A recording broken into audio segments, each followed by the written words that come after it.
Hi friends, this is Sagar from Kadapa. ఈరోజు మనం GK and current అఫైర్స్లో భాగంగా గవర్నర్ జనరల్స్ వైస్ రాయ్స్ గురించి చెప్పుకోబోతున్నాం. గమనించండి, ఇది పార్ట్ 1, పార్ట్ 2 ఆల్రెడీ మనం చేసాము, కోడింగ్ ద్వారా చేసాము. చాలా మంది చూసినట్లయితే, మీరు కొత్తగా చూసినట్లయితే పార్ట్ 3 చేయబోతున్నాను. రేపు ఉదయాన్నే పార్ట్ 4 కూడా నేను చేయడానికి మీ ముందు ఉంచడానికి సిద్ధంగా వస్తాను. అప్పటికి 4 పార్ట్ల ద్వారా గవర్నర్ జనరల్స్ అనే పార్ట్ అనేది మనకు అయిపోతుంది అనుకుంటున్నాను. గమనించండి, ఈ రోజు కూడా మనకు తెలిసిన వరకు కొద్ది కోడింగ్ యాడ్ చేసుకుని ఎలా గుర్తుపెట్టుకోవాలన్న అంశాన్ని మీ ముందుకు తేవడానికి నేను సిద్ధపడుతున్నాను. గమనించండి, మీరు వచ్చేసి ఈ యొక్క వీడియోస్ కోసం మన లింక్ అనేది టెలిగ్రామ్ లింక్, అదేవిధంగా వాట్సాప్ లింక్ అనేది ఆటోమేటిక్గా మనకు డిస్క్రిప్షన్లో ఇవ్వబడుతుంది. ఓకేనా? పార్ట్ 1, పార్ట్ 2 అనేది జీకే నెంబర్ 46, జీకే నెంబర్ 47 అనేగా చేయడం జరిగింది. ఈ యొక్క మొత్తం దీని గురించి, గవర్నర్ జనరల్ గురించి మొత్తం సమాచారం 4 పార్ట్ల ద్వారా చేయబడుతుంది. గమనించండి, మొట్టమొదటిగా లార్డ్ లిట్టన్, గమనించండి, రెండోది లార్డ్ రిప్పను, మూడోది lord Dufferin, lord lance down, lord Curzon, lord Minto. వీళ్ళు ఏమేమి చేశారు? ఎందుకంటే ఇది ఒక ముఖ్యమైన టాపిక్ కాబట్టి, అనేక పరీక్షలు రావడానికి ఆస్కారం ఉంది కాబట్టి 4 పార్ట్లు కూడా మీరు చూసినట్లయితే ఏ పరీక్షకైనా కూడా 1 లేక 2 బిట్లు మీరు మిస్ చేసుకోవడం ఉంటారని తెలుపుతున్నాను. ఒకసారి చూద్దాం. గమనించండి, ఇక్కడ నేను ప్రతి ఒక్క టాపిక్ ఎలా చెప్తున్నాను అంటే, ముందు చదువుకుంటాం, అయితే ఎలా గుర్తుపెట్టుకునే అంశాలు అనేది ఇక్కడ మనం చదువుతాం. లార్డ్ లిట్టన్ 1876, 1880 ఐసీఎస్ పరీక్షకు వయో పరిమితిని 21 సంవత్సరాల నుండి 19 సంవత్సరాలు తగ్గించారు. అంటే అర్థం ఏంటంటే, ఇండియన్ సివిల్ సర్వీస్ అండి.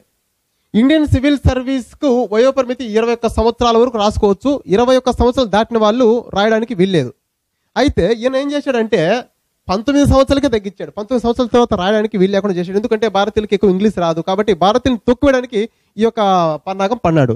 నెక్స్ట్ 1878లో ప్రాంతీయ భాషా చట్టం ప్రకారం ప్రాంతీయ పత్రికలపై ఆంక్షలు విధించడం జరిగింది. ప్రాంతీయ పత్రికలు దాదాపు మన భారతదేశంలో చిన్న చిన్న పత్రికలు స్వాతంత్ర ఉద్యమం గురించి చెప్తున్నాయి కాబట్టి వీటన్నిటి తొక్కివేయడం వల్ల ఆ స్వాతంత్ర ఉద్యమాన్ని ఆపివేయడం, తొక్కివేయడం అనే విధానంలో వస్తుంది. గమనించండి, ప్రాంతీయ పత్రికలు ఆంక్షలు విధించాడు. దీన్ని ఎలా గుర్తుపెట్టుకోవాలి?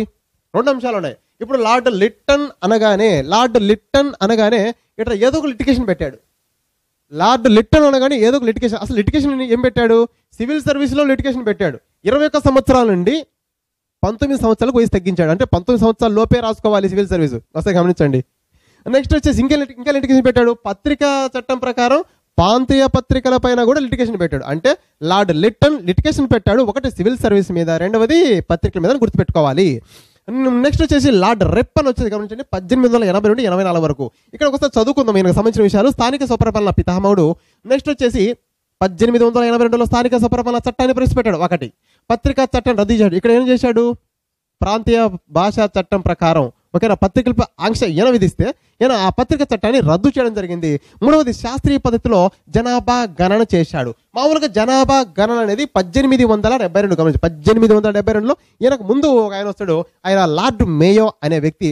ఆయన జనాభా లెక్కలు భారతదేశంలో స్టార్ట్ చేస్తే ఈయన శాస్త్రీయబద్ధంగా మామూలుగా జనాభా లెక్కలు 10 సంవత్సరాలకు ఒకసారి చేస్తారు, అంతేనా? అయితే ఇప్పటికీ జనాభా లెక్కలో ఒకసారి మనం ఆల్రెడీ నేను వీడియో చేయడం జరిగింది. చాలా చాలా ఇంపార్టెంట్, చాలా ట్రిక్స్ కూడా అక్కడ ఉపయోగించడం జరిగింది. ఈయన శాస్త్రీయ పద్ధతిగా ప్రతి 10 సంవత్సరాలకు జనాభా లెక్కలు జరిగేటివి అనేటివి ఈయన కాలం నుండే జరిగాయి. ఓకేనా? అలా గుర్తుపెట్టుకోవచ్చు.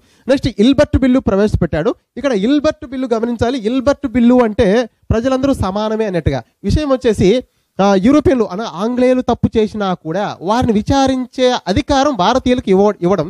అయితే ఈ ఇల్బర్ట్ బిల్లు మళ్ళీ వివాదానికి దారితీసి ఇది తర్వాత విషయం, అది కొట్టివేయబడింది అనుకోండి. మొత్తానికి ఇల్బర్ట్ బిల్లు ప్రవేశపెట్టిన వ్యక్తి కూడా లార్డ్ రిప్పన్. నెక్స్ట్ 1884లో ఫ్యాక్టరీ చట్టం తెచ్చాడు. ఈ యొక్క చట్టం ద్వారా బాల కార్మిక వ్యవస్థ రూపుమార్పడానికి తెచ్చాడు. అనేక సంక్షేమ కార్యక్రమాలు ప్రవేశపెట్టిన వ్యక్తి లార్డ్ రిప్పన్ తీసుకోవచ్చు. నెక్స్ట్ హంటర్ అధ్యక్షన విద్యా కమిషన్ ఏర్పాటు చేశాడు. అందరికి తెలిసిన విషయమే హంటర్ కమిషన్. గమనించండి, హంటర్ కమిషన్ ఎవరి కాలంలో వస్తుంది అంటే లార్డ్ రిప్పన్ కాలంలో వస్తుంది.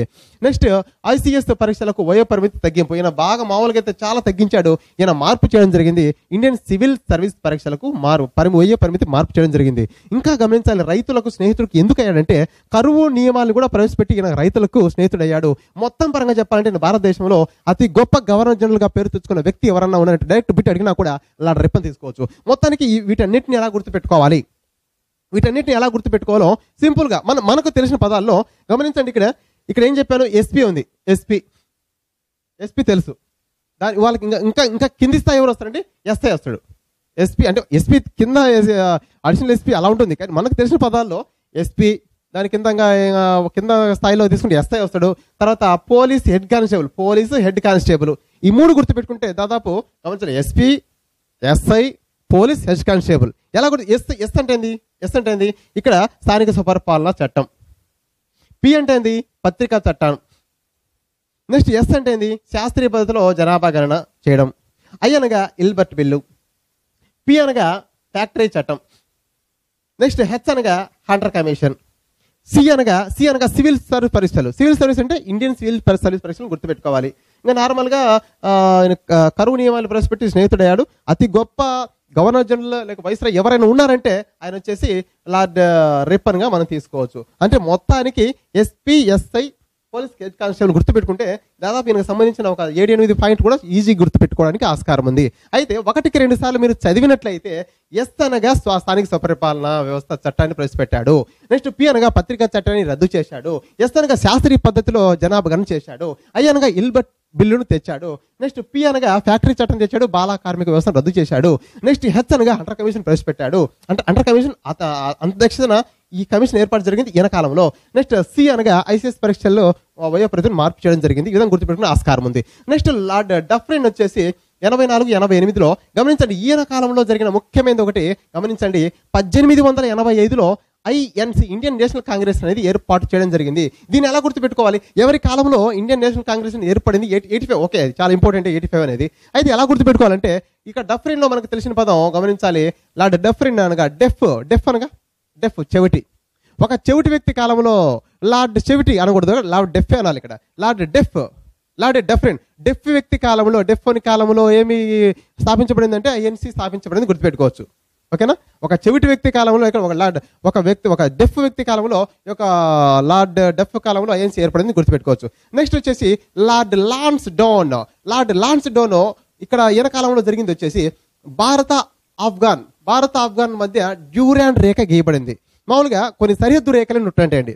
సరిహద్దు రేఖలు ఇప్పుడు ఎగ్జాంపుల్ తీసుకుంటే భారత్కి పాకిస్తాన్కి ఏముందండి? రాడ్ క్లిప్ రేఖ. అదే రేఖ భారత్కి బంగ్లాదేశ్కి రాడ్ క్లిప్ రేఖ ఉంది. అదే తీసుకుంటే చైనాకు భారతదేశానికి మెక్మోహన్ రేఖ ఉంది. ఓకేనా? ఆ విధంగా భారత్కి ఆఫ్ఘనిస్తాన్కి ఉన్న రేఖను డ్యూరాండ్ రేఖ అంటారు. ఇది ఎవరి కాలంలో గీయబడిందంటే లార్డ్ లాన్స్డౌన్. ఇదే రేఖ ఈయన కాలంలో ఇదే రేఖ డ్యూరాండ్ రేఖ అనేది ఒకప్పుడు గమనించాలి. భారత్కి ఆఫ్ఘనిస్తాన్కి డ్యూరాండ్ రేఖే. అదేవిధంగా ఆఫ్ఘనిస్తాన్కి పాకిస్తాన్కి కూడా డ్యూరాండ్ రేఖే. ఎందుకంటే ఆ కాలంలో పాకిస్తాన్ అనేది భారతదేశం ఉంది కాబట్టి అప్పుడు భారతదేశానికి అంటే అప్పట్లో భారతదేశం అంటే పాకిస్తాన్ కూడా కలిసి ఉన్నది కాబట్టి అప్పుడు అంతటికి ఇవ్వబడింది డ్యూరాండ్ రేఖ. అయితే ఇప్పుడు విడిపోయిన తర్వాత ఆ భారత్కి ఆఫ్ఘనిస్తాన్కి డ్యూరాండ్ రేఖ, పాకిస్తాన్కి ప్లస్ ఆఫ్ఘనిస్తాన్ కూడా డ్యూరాండ్ రేఖ. ఎవరి కాలంలో అంటే లార్డ్ లాన్స్డౌన్ కాలంలో. నెక్స్ట్ లార్డ్ కర్జన్ కాలంలో 99-1905. గమనించండి ఇక్కడ విక్టోరియా రాణి మరణం, 1905 అక్టోబర్ 16 బెంగాల్ విభజన, స్వదేశీ ఉద్యమం ప్రారంభం, భారత పురావస్తు శాఖ ఏర్పాటు. దీన్ని ఎలా గుర్తుపెట్టుకోవాలి? లార్డ్ కర్జన్ అనగా కట్ చేయడం. ఇక్కడ ఏం కట్ చేశాడు? పేరులోనే ఉంది. ఇక్కడ ప్రతి ఒక్కటికి నేను పేరులోనే తీసుకుంటున్నా. గమనించండి ఒకసారి. ఇక లిటన్ ఏం చెప్పాను? లిటిగేషన్ ఏం పెట్టాడు? పత్రికల దగ్గర లిటిగేషన్ పెట్టాడు, సివిల్ సర్వీస్ దగ్గర లిటిగేషన్ పెట్టాడు. ఇక్కడ గమనిస్తే పేరులోనే ఉంది డెఫ్ అని కాలంలో, డెఫ్ వ్యక్తి కాలంలో ఏమొచ్చింది? ఐఎన్సి వచ్చింది. అంటే పేరులోనే నేను ఇక్కడ తీసుకొని చెప్తున్నా. ఇక్కడ కర్జన్ అనగా కట్ చేశాడు. ఏం కట్ చేశాడు? బెంగాల్ని కట్ చేశాడు అనగా విభజించాడు. తూర్పు బెంగాల్గా పశ్చిమ బెంగాల్ విభజించాడు.